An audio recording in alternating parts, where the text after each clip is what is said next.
I know you're gonna dig this.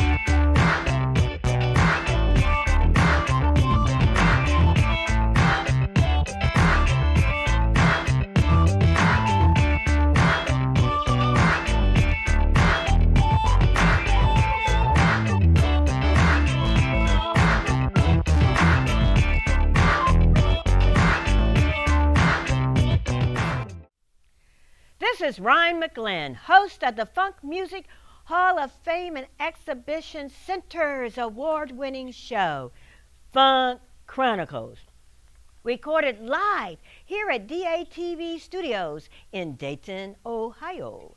Zooming in all the way from Lehigh, Maryland, Linda Shider, the wife of Garry Shider. He was musical director of the P-Funk All-Stars for much of their history.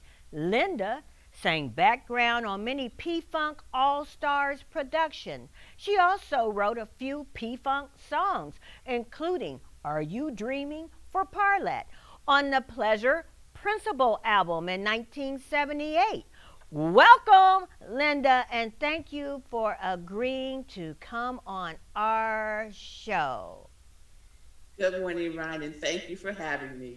It is a pleasure. You know, when you talk about you, I want to talk about you, and then we'll add Garry in. Okay. Is that fair enough? Sounds good. Okay, because I mean, it's kind of hard to talk about you and not talk about Garry at the same time because you all were married for what, 34 years? Yes, indeed, 34. 34 years. So. And one of the things that I found to be so interesting in reading about you and Garry is that how Garry, which I would call today a Renaissance man, was instrumental in encouraging and promoting you in the business. And that is a compliment to Garry, to be a Renaissance man. And very appreciative, I know, of you being able to withstand and sustain since Garry passed us in 2010. So, you know, always good to hear good things about a loved one because that keeps them living in our memories and to others. Now, you originally are what we would call an Ohioan girl. Yes, ma'am. Born and raised. From Columbus, Ohio. And how you started out with playing the piano, you know, and I was thinking about the song, you don't hear kids singing that song much anymore, that I'm a little teapot. And to know that you have taken that you took that song back then and took it to, made you almost a career out of singing I'm a little teapot. And most of these kids nowadays have never heard the song. I know. My mother wanted me to be a Black Shirley Temple, I think. Yeah. And then you took piano lessons, and then you were always interested in having girl groups and singing. And then when you were in high school, you moved to Washington, D.C. as a teenager, and then you worked as a, you know, I'm just going over all of this to show. I want people to know who you are, Linda, and that, you know, you were a staff writer for the Miss Black America magazine, and then you went on to do some modeling, writing poetry, and then you met George Clinton and P-Funk while working as you're such a fascinating person to me, as a flight attendant, and traveling around the country and the world. And eventually, your writing skills and musical skills turn into platinum selling albums, part of the P-Funk family of hit makers. I mean, what a a succession of careers and opportunities that you had from, you know, you don't even know what to talk about first, but of course, the flight attendant always excites me. And then, you know, the poetry, the writing, that you are so talented. And then you pass that on to your kids, too. You all had Yes, two I children. did. Yes, You all I had did. two I'm proud to children. say. And so when you wrote for the Parlettes, you know, the P-Funk, and then you had your own band called, was it Legs? Yes. Okay. Which performed, and so you lived in Atlanta for a while, so you were down in Atlanta bumping around and doing your thing. And then when you married Garry. We moved to Atlanta when we first got married. That's where both of my kids were born there. We lived there for about 15 years, I think. We only came back to the East Coast when my mother passed away, because I'm the only child. I had to sell her estate, sell her house, and do all that stuff. And it took about a year. My kids were already in school, so we decided to give it a shot and stay. So I'm thinking about how Atlanta has really blossomed. Oh, yeah. And I was down there last month. I didn't even hardly recognize the place. It's blown up so much. But it's become a mega place for musicians and actors. Yes, films.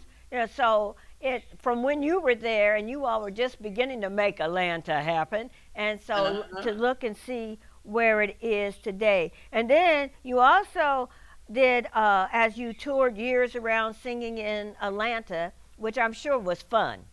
It really was. We were the band for when Andrew Young ran for mayor there. We were his band, his go-to band for all his events. Oh my! We worked with another group called the Georgia Satellites, who made it big with a song they did called "No Huggy, No Kissy." This is a white rock band. We used to always play with them, open up for them and stuff. We did a lot of stuff down there. We were really making a lot of noise, but like I said, things always work out for the best. It was kind of a proving ground for me to get my stage legs, you know, because working with P-Funk was a big transition. You couldn't work with them and be shy or timid. You had to really be kind of, you know, up in your face kind of thing. And I had to work on that because I was a little shy about going on stage until they got comfortable. Once they got comfortable, they had to pull me off. First they had to push me on, then they had to pull me off because I said, "Are we finished? I'm not done yet." You know, it was like that. So I saw where you toured for years, and then you did background, and sometimes you did lead on Red Hot Mama. My favorite stage song. Yes, every time they played it, and so finally George, I kept looking at him like, "Give me," and so he said, "Okay," gave me the mic, and then it became a regular for me to do Red Hot Mama. I just always loved the way they played that song on stage. And then you were in films, commercials, plays, TV shows, all this while you were living in Atlanta. Down south. Yes, ma'am. Yes. Yes, ma'am. So Atlanta was really kind of like your springboard. It really was. It really was. Because I got to work with some of the best people in film, people like Tim Matheson, so many, Peter Coyote, so many big stars, and I was always in the scene with them because I guess they liked how I looked, and they would always push me into they would call it like a preferred background person, I guess, a preferred extra. So they would push me into the camera to be next to all these big, and I'd be standing like, I'm really working with this person. I'm in this film with this guy. It was like that. It was really fun. I enjoyed it. Haven't been able to get going up here for some reason. What were the films? What were some of the films? Oh gosh, it was so many. The first one I did was called Stars and Bars. That had Harry Dean Stanton in it, Daniel Day-Lewis, Joan Cusack. That was the first one. I did RoboCop. I did No Holds Barred with the wrestling guy, was Hulk Hogan. I did about 30. It's kind of hard to remember all of them. Well, I guess the most important one is the first one that you ever did, because that was gave you a good feel about being in a film. And you know, like going in, kind of like in the Kuhan Luke when they would see the lady washing her car and they were taking their glass and say, here it comes, here it comes, here it comes. So going to the movie theater to see you is like, here it comes, there's Linda. So I find that's really exciting. So when you and Garry got married, where did you all get married? In Atlanta. In Atlanta. 1976. 1976. And then you, as in your materials, you say, and that was the history. So let's talk about that. Let's talk about Garry and you and the career. And I know at the end, don't forget, we want to talk about the project that he did before he passed, that you're going to, that he changed like the funk to the Latino sound, Latin sign, and he dropped the diaper. Yes, yes. Because this was called, this show was, we did a show at UCLA with a 7-piece orchestra, which was unheard of for a funk guy to do that. It was us, Garry, myself, and 4 or 5 other background singers. We had a bunch of conga players, cellos, violins. It was awesome. And they had Garry, instead of doing his diaper this time, he had on a wine-colored caftan trimmed in gold. And like I said, he stood there and looked like an African prince. It's still on YouTube. It's called Chango, E-N-P-A-R-I-S. Let me spell it. C-H-A-N-G-O-E-N-P-A-R-I-S. Chango in Paris. And it's still on YouTube, that show. And he looked, like I said, he just looked like an African prince. It was awesome. They had that band behind us, all these people playing behind us. Kind of a unique situation for us, both of us. It was gorgeous. So evidently that is one of your highlights. I was going to ask you to talk about some highlights of you and Garry's career through the funk era. Okay, I would have to say Central Park. I think that was in maybe 1996. 300,000 people in Central Park. I mean, it was just people you couldn't see anything but people for miles, it seemed like. That was awesome because that was like the second landing of the mothership. Another one was when we did Sinbad's show over in Aruba. That was nice. Some of the, let's see, I guess doing the Grammys, we did the Grammys twice with the Chili Peppers and then just once with us, just on our own steam. Being around all these fabulous stars that I'd seen and heard, and they're like in my face. It was like, it was just an amazing situation all the time to meet all these people. So with all of that, tell me about what are some of the interesting things that happen on a tour that you would say, I'll never forget this, I'll never forget that. I mean, they could be funny. Now, at the time, they probably were a crisis, but now you can look back over and say, wow, we were really pretty professional to survive this. Yes, well, I think the very worst trip that I can remember was when Debbie Wright kind of lost her mind. And we were riding from California to Detroit. The mothership, we used to call the tour bus the mothership. The mothership was breaking down. He couldn't go over 25 miles an hour. And we had Debbie Wright on the bus, and she was freaking out the whole time. If he stopped to let the bus heat up, she would run into the desert barefooted, and one of the guys would have to go and find her. And like I said, it was just the most horrible thing to watch someone losing their mind, knowing you couldn't help them, and you're cooped up with them for 3 days. That was kind of scary. It really was. But we used to have so much fun on the bus. We would play cards, we would write songs, we would play, tease each other. It was fun traveling. And I always like to travel anyway, so it was like I was in my element for sure. So did you all do any traveling internationally? Oh, sure. We went overseas. We went to South America, Japan, Russia. Let's see. Just about any place you can think of. We've been there at least once. You went to Europe? Yep. Okay. Russia. So when you were when you went overseas, what was different with the audience there that you saw here in the United States? Just more white people until it got to the point where that was kind of a normal thing. like in the early 70s, that's when the audience kind of transitioned to being more mixed. So of course in Europe, it's mostly white people living there. So that was what the audience pretty much was. So it was interesting to see how they reacted to our music. And it was just like, they were just crazy. They loved it. We never had we never had a bad show. Very seldom. I say maybe once in a while, maybe people will be tired. We had maybe been traveling a long distance and kind of burn out a little bit. But as soon as that music started, everybody seemed like the energy just came with it. And we just go for it every night, night after night, day after day.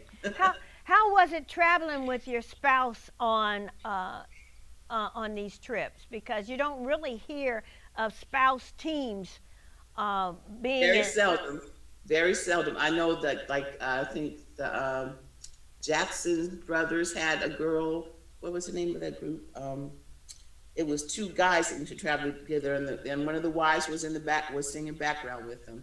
It's very, like Boosie's wife, she goes out with them now. She does, I don't think she sings, but she dances while doing their show. It was interesting because there's always going to be groupies. And I have to say that the intensity sometimes would be like, we'd be standing arm in arm, and some girl would come up and say, "Are you still coming over tonight?" And I'd look at him, and he'd look at her like, "Oh no, she didn't." And I say, "I don't think so, honey. I think you see he's hooked up with me."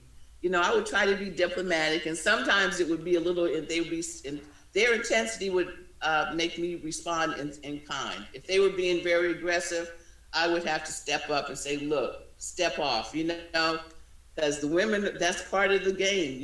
They come with the territory.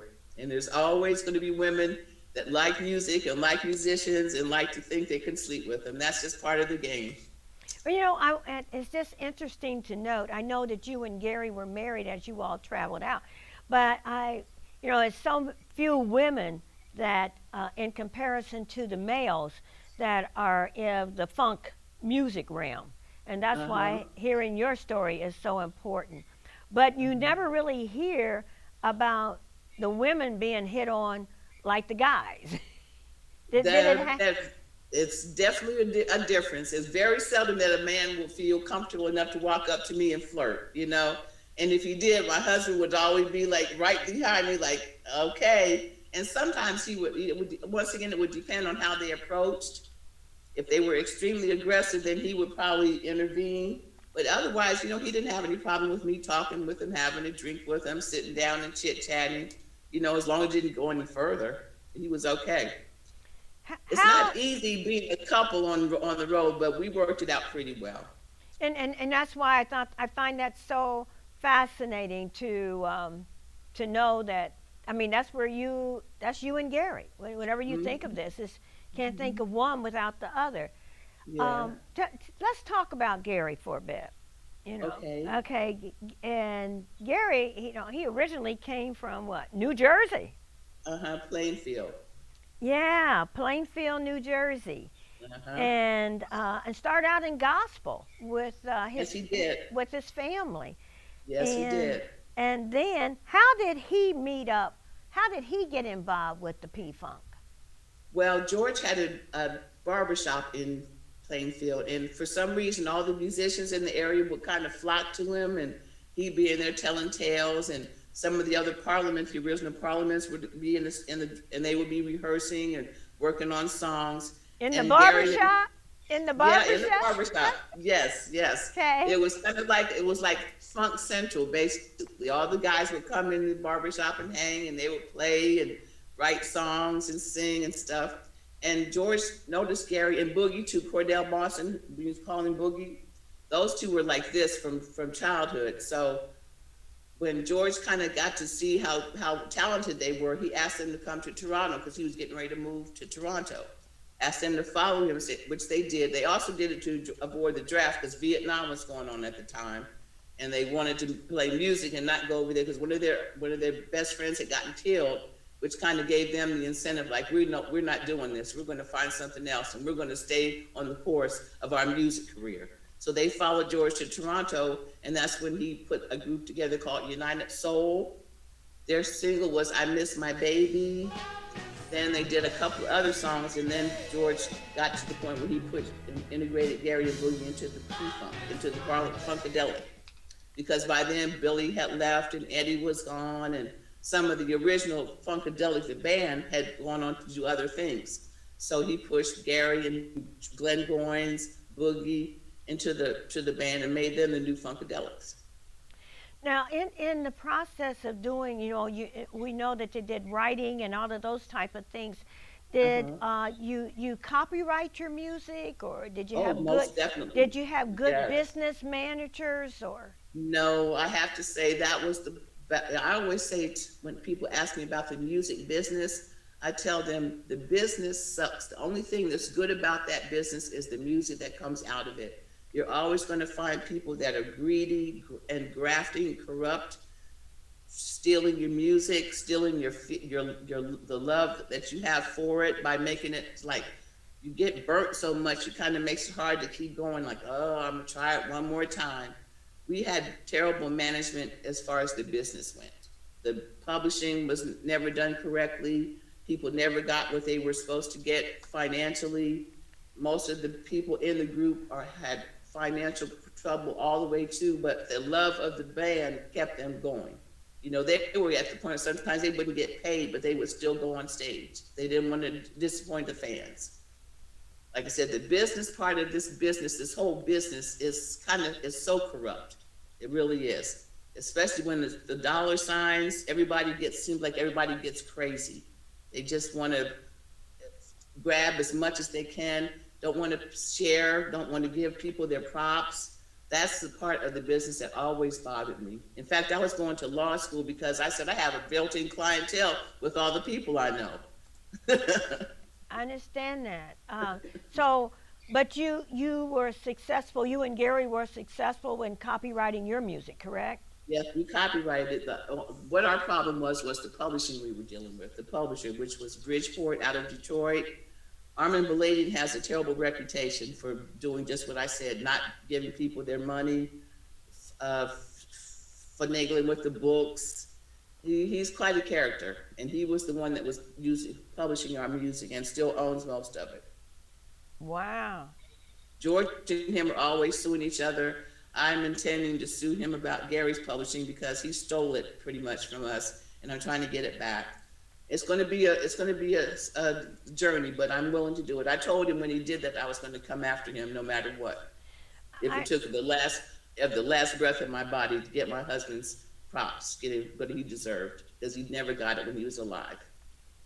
I'm not sure, but I think that I was talking to someone, and they were talking about George did win some type of lawsuit. So I don't know if that was in this particular realm or not. No, it was basically he had told the truth about Armin in one of his books that he published, and Armin sued him for defamation of character, and he lost. George won that lawsuit. Oh, wonderful. So that really opens up the door for you all to move forward on some other things. Exactly, because a lot of this exhibits that he used in his lawsuit were going to be beneficial to me, because it's pretty much, we have depositions where Armin and his partner at the time, Jane Peterer, are basically telling the truth.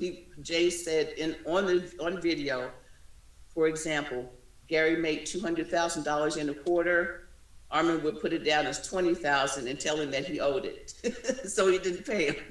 He would keep the $180,000, put the $20,000 on his statement, and always, well, Garry, you owe me for this, or you never paid me back for this, and it would be like, so it was really an eye-opener to actually hear someone tell the truth about what they were doing to all of us in the publishing area. Isn't that interesting? Because I don't think that folks really understand the complexity of the music industry. And, yes. And the music industry is extremely, extremely complex. And what do you see today as the differences in when you first started out and the music industry today? What I see is that the youngsters are going in with a better business acumen, or they have the right people behind them when they go and negotiate a deal. You see them walked away with millions. And like I said, with what's her name? Rihanna just became a billionaire. You know, she used her music career to launch her into the billionaire status. And most of these youngsters, the hip hop generation, are making serious money. They've learned their lesson. They're not doing it like we did, and they're pretty much being taken care of, doing a much better job with their business than we did. See, Garry had a 10th grade education. He didn't know anything about business. And I knew the business, but I couldn't get him to confront George and Armin about how certain things he was too afraid that it was going to cost him his career to actually ask for what he deserved. You know what I mean? He was more passive about it, and I was more aggressive, and he would let me make deals for him with everybody but the P-Funk. I could deal him and get him $15,000 for this show or something else on the side. But with George and them, he always was kind of like, I'm going to do whatever they say, because I don't know if I walk out of here, I don't know what I'm going to face if I leave. That's how he looked at it. Like the devil you know is better than the devil you don't know, that kind of thing. You know, that's how he looked at things. And we have to give credit to the fact that most of the artists back in those days were really driven by their music, by their skills. That's really all they wanted to do, was really play music. Exactly. And they got beat a lot of times because of that. People took advantage of them not knowing the business and maybe not having an education or maybe a foundation behind them, a structured business situation where they had someone looking out for their interests. That wasn't back in the day. That wasn't what was going on. Now it's better, a lot better. You can see it. Well, and see, what's so much different than today, these young people don't have to go through all of that. A lot of them, they just drop it online somewhere. And and so they have been able to develop a whole nother, what you would call another business within the business of doing music. And they also have learned, but see, you have to give yourself credit and the forefathers and mothers, because they've learned from your mistakes. Exactly. And they truly have learned. The best thing to do is to own your masters, own your copyrights, and be in control of your own business. Not let someone else do it for you, because that's when it gets shaky and shady. Yes, I mean, we just learned that Anita Baker just got control of her own masters. And, you know, folks don't, the everyday person may not understand, but in the music business, to have your masters is huge. Exactly, because you can control the licensing, the mechanicals. You have control. That's how you get control of your own career. And you've seen, like, some of these other artists have been starting to sell. I mean, when they sell them for huge prices when they sell their masters. So you know, the business is it's come a long ways from back in the day, from the Chitlin circuit to as we go through the funk era. What do you think sustains the funk? Why do you think of all? I mean, we've had, and hip hop lasted longer than people. Hip hop and rap lasted longer than people ever dreamed it would. But still, in the midst of all of this, funk continues to hold its own. What do you think is the reasons for that? I think it's the music itself. Like I said, before I became a member of P-Funk, going to see them in concert was like going to see the Rolling Stones. They were that intense. The intensity they had on stage was just, whoa. I'd be like, you would come out of there like feeling like you had dropped some acid or something. You know, you'd just be so up and so enthusiastically satisfied after seeing them perform. Like I said, I always put them on the same level as the Rolling Stones. Maybe they didn't make the money the Rolling Stones did, but they definitely have that kind of following, and the music the guys were so sexy. The music was sexy. That's why the girls were so intensely coming backstage trying to get with them, because after you saw them play, it was like almost like an orgasm. You'd be like, oh. Well, that's the intensity that I saw with them all the time, and never ever was disappointed. But there was what was so interesting about it, even with as we continue with the funk, is always the professionalism that they used and performed. And just think about, this is music that doesn't have cuss words in it. This is just this is just what I call gut wrenching music.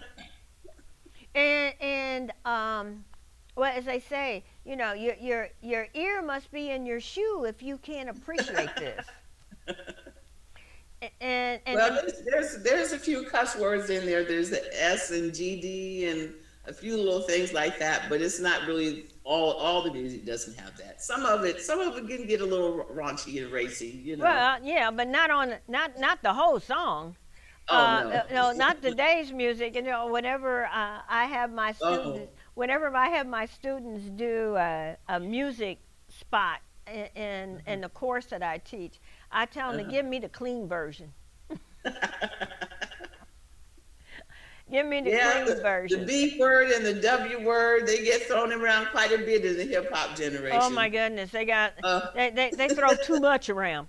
And music is a sign of the times. And what's really interesting, all the costumes and things that were done during that time are slowly but surely inching their way back in some kind of form of fashion. You see this, and I'm like, oh, really? And you got young people telling you, yeah, this is really, I'm saying, I've seen this before.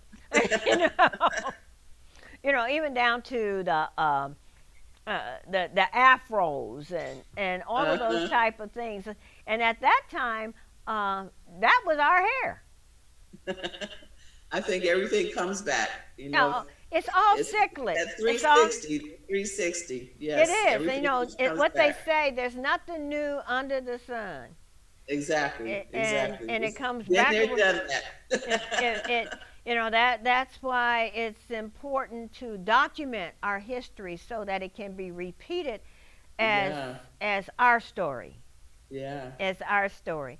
And so what advice would you give to the up and coming folks that are interested in the funk music? I say, learn your lessons. Listen to people that have already taken that path. See how they got there. See how they made their moves, so you'll know what you're doing. You definitely want to be in control of your business, your music, and have a good crew of people around you. You want to have a good village pushing you out there to make sure that you're getting what you're supposed to get and doing it well. That's well said, Linda, because so many folks, when they're out there on their own, because folks don't understand that's their calling. Everybody has a special calling with something. Some of us more glamorous than others, but that's a calling to play funk. And how do you think? One of the fascinating things about funk was that all the instruments that were in, and the talent of the guitars, the drums, and all that music, and the talent of each musician. Each musician was talented within themselves. Within their own right, exactly. Everybody could have gone off and had their own solo career, but the camaraderie and the got used to the sound of the people you were working with, and it's hard to replace. They were such a tight unit. That's why, like I said before, they were like willing to go out there and play for no pay because they enjoyed playing with each other so much. And when someone left, you could always feel that loss. And it was hard for someone to come in and replace them because you got used to that sound, that particular guitar player, how he played his thing. We used to have sometimes 3 drummers because the drummers would get exhausted trying to keep up. We would do shows sometimes that were 4 or 5 hours. And so we'd have to have a drummer come in and replace the other drummer and replace the other drummer because they would get burned out if they get exhausted trying to keep up. it was nice that the group was so big, because if you were kind of like running out of breath or getting a little edgy or whatever, you could go off and take a little break, and somebody was always there to pick it up. You know, you didn't miss a stroke. So Garry had a thing he would say, get in where you fit in. And that's what we did. If this person was missing, their note was missing, somebody else would get on that note. If somebody's guitar string broke, somebody would pick it up and they would play it until they got back and fixed it, you know? The unit was just so intense. How large was the unit? Oh, God. I think we had 3 horn players. Like I said, sometimes 3 drummers, that's 6. 3 guitar players, 9. 2 bass players, that's 11. Keyboards, sometimes 2 keyboards, 12, 13. And at least 5 or 6 singers, always, if not more. Sometimes the group was quite close to 18 or 20 people.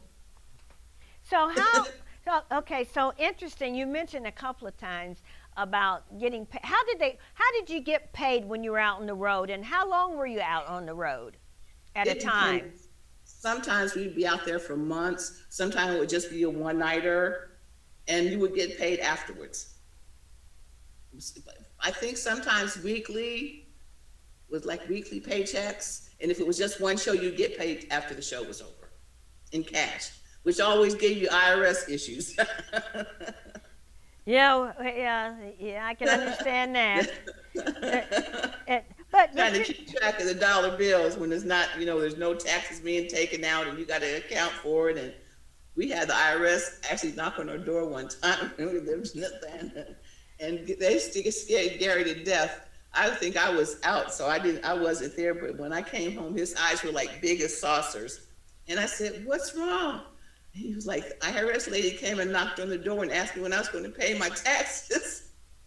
I said, "Well, we better find someone to help us get that straight, don't you think?" Because I said, next thing they'll be coming to take the house that we're living in. So we had an accountant, and we worked out a deal with them. IRS loves the music business because they know people. They know how it goes, and they know there's a lot of money changing hands, and it's not on the check, or it's not getting Social Security taken out, or taxes taken out. So they know, like I said, but they're always looking out to see how that's going, how we're doing it, and what we're doing with the money to get their share, which really pissed me off this year in particular, because I don't know if you remember, Atomic Dog was used for a commercial for E-Trade. The commercial ran for a year, so everybody involved got a nice piece of money from the unions, AFM and SAG, AFTRA. So when it came for me to do my taxes this year, I'm looking at this. I had to give them $6,000 out of $36,000, and I'm looking at Elon Musk and the Amazon guy, and these guys are paying 0 taxes. It really pissed me off. I was really kind of insulted that they would hang me up with that kind of bill, and these guys are walking away with billions of dollars and not paying any taxes. It's ridiculous. So when you so to add to our list of having good people around you, you need to make sure you have a good accountant.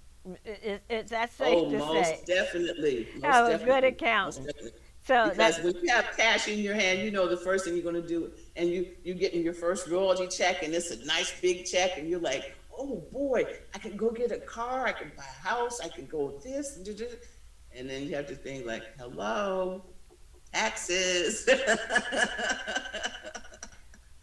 and that's something that is, and a lot of musicians have gotten in trouble with the taxes. Yeah. Oh, and and actors too, like remember Wesley Snipes and other people like him. They're always going to be around. The tax man is always going to be looking over your shoulder. And I think Lauryn Hill too. Didn't Lauryn Hill go for taxes? Oh yeah. I just heard about that recently. I forgot about her. Yes. Yeah. So as you said, they're like buzzards. They're circling around and looking for you, and you're saying that's a perfect area because there's probably so many different things that happen that you can see, unless you have somebody, you're good, as you say, village, Your village support has to be Yeah, really tight. exactly. They have to believe in you and have the skill to help you do what you're trying to do. And as we were talking about this, one of the things that's always an interesting aspect is that when I heard you say, well, we don't pay Social Security and stuff like that, how do you as a musician have what we would consider a pension plan? Don't. You don't. You have to be smart enough to put something aside for a rainy day. And like I said, when you're dealing with cash, sometimes it's kind of hard to think ahead down the road. And all of a sudden you're looking up and like I said, you got the tax man going off and going at you. And you realize, oh my God. Because like I said, a cash business like the music business is, it's so hard to keep track of things like that. Because it really is. now I'm interested in your pension plan, your health care. How is it? Do you get any of that through joining a union, or yes, how is yes. that done? Garry was with the AFM, which is the American Federation of Musicians. He was also in SAG after because he had done some TV and film work. Some of his songs were being used in TV shows and films and stuff. But the pensions were not that big. It wasn't anything you could live on. And I think a lot of it had to do with the fact that he wasn't really paying dues all the time. He would pay them for, like if he was doing a union session, then they would pay his union dues. That would be part of the package for him doing that particular session. But as on the P-Funk stuff, it wasn't done like that. It was just, like I said, cash basis. And so you don't have any rainy day fund unless you're smart enough or have the option to put something aside. Most of the guys in the music business, their wives or their significant others might have another career going on, and maybe they're taking the weight of that on their shoulders, putting that money aside. They have the 401k. We don't have that kind of stuff. And so that's the only way you're gonna be able to really have a rainy day fund for when you're aging like I am, because I don't. I'm still working. I'm still having to do things to make money, to keep myself afloat. I get small royalties now from Garry's music, but like I said, once he sold his publishing, that really kind of cut me off at the throat. So I do other things. I work with other groups, thank God, still. I make jewelry and I sell t-shirts and all kind of stuff to keep money coming in. And that's how I'm surviving these days. I mean, after Garry died, I lost him, I lost my house. And it was really kind of depressing for a few years until I figured out a way to survive. I had to figure it out all over again. And I wasn't 20 anymore, so it was a big deal. Difficult. And it still is. I'm living with one of my sons now. I don't have my own place anymore. And that was an adjustment because even before Garry, I always lived on my own. Took care of myself, had my own car, my own place, and I was fine, Got kind of hairy for a few years until I ended up having to live with my son. And I'm hoping that I can, like I said, get Garry's publishing money back and be able to restore myself and leave something for my kids behind, because right now they don't have that. There's no cushion, there's no umbrella. It's just day to day. And that's pretty much with everybody in the group. George is the only one that's making money, and Bootsy. Everybody else is pretty much on the salary. So now, is this the son that you're living with that's doing the music? That's my son Garry. He's out on the road doing his father's songs and stuff. I've been very proud of him. He went to Duke Ellington School of Music when we got here. That's another reason I didn't want to go back to Atlanta, because once he got into that school, he was working with a show choir and they were touring and playing at the White House and all these great gigs. I couldn't take him out of that and take him back to Atlanta. And he's out there on the road now with George in his new group. Following in his dad's footsteps. Yes, indeed. And doing it well. And your other son? He does beats. He's got a big family, so he's not really in the position that Garry's in to go out on the road and stuff. He did for a while, but he's got 5 kids that he has to take care of, so he has to have a real job. He does music when he can. He used to do beats for George and other people. And him and Garrett and another guy had this little hip hop group for a while. He's still trying to keeps his toes in there when he can. Yeah, but he has to, when he has, But he has responsibility. Exactly. He's got to keep the money coming in. He can't go for 3 months and not have any work like we used to have to do sometimes when it got slow. So, so where are you with your writing now? I understand that you're still writing, and I have my attorney has some connections with a branding house publishing, and I've got a series of children's stories I'm trying to sell to them. I'm editing them and kind of trying to fine tune them a bit. I submitted some, and she told me she wanted some changes. So that's kind of working. I'm trying to think about doing a bio of Garry and I. Maybe the two of us, or maybe just me, because I think my life was kind of incredible. The things I came from a slum in Columbus, Ohio, and ended up playing for the president, Bill Clinton, 2 times, doing some of his stuff when he became president. We did Obama's first when he won the first time. To be a little girl from a little country town like Columbus, and some of the things I've seen and the people I've met, it's been. I think my life has been pretty interesting. I've been able to get into certain things, and they always elevated me someplace else. Well, what's for you is for you, and can't nobody take that away from you. That's true. That's true. So tell me, why do you think it's important for us to continue to promote and push for the Funk Music Hall of Fame and Exhibition Center? Because I think because of the heights that this group has taken and the genre itself, they deserve the props. I don't like the African American Museum exhibit because it's got these big, huge George and Bootsies and little pictures of the band. So small that when I went down there, some people were saying, "Where's your husband? Is he in there someplace?" And I had to get down to the point and actually oh yeah, there he is right there. I don't like that exhibit. It's just it's not showing the real. It's just popping up Bootsy and George as always. And they're good. They're fine. They have their fan base. They have the money that they've made and stuff. Everybody else that deserves some credit too. Because they did all the writing and singing, they did all the work, the heavy lifting.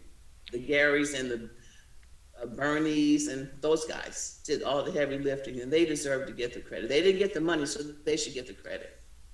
I think that it's important to know that we have an opportunity, and that's what Funk Chronicles is about, is to give the backbone of the funk era its props.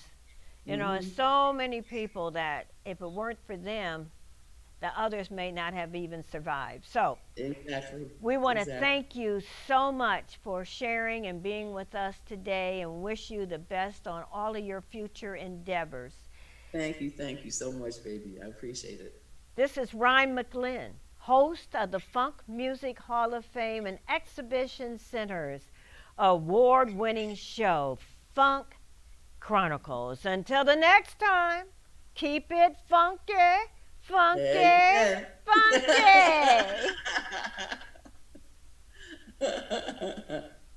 Bye, you guys.